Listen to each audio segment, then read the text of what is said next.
讲民进党将伫13号的中执会会来征调到卫福部长陈时中来参选到台北市长。国民党台北市长的参选人蒋万安讲，陈时中是不是要参选，迄是个人政治的决定。但是即摆为着个人的选举来离开着防疫的职位，等于是放弃守护民众的健康。趁下进入礼拜大殿，国民党台北市长参选人蒋万安拜会台北清真寺，想要争取宗教的选票。台北市又是一个多元、移民而且共融的社会，所以也是扮演跟穆斯林世界非常重要的连结还有沟通的角色。所以今天特别来清真寺，跟很多我们先进前辈来请益请教。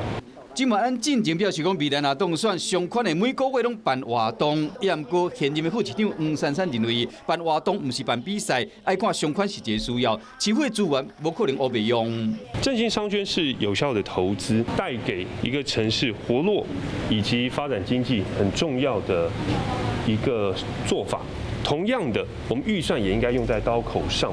听讲民进党中执会拍算伫13要定调卫福部长陈时中代表立营出征首都，卫福部嘛伫12要发布节约保率申请。我自己也要出一本新书啊，每一个人都有权利出新书，大家都没有什么事情都只有选举好吗？没有什么事情都是要把它涂上什么颜色，我觉得这样不太好。陈部长到底要不要参选？我想这是他个人的政治决定。但是其实目前的疫情并没有结束，如果是为了个人的选举要离开岗位，我想如果是如此，等于是弃人民的健康于不顾。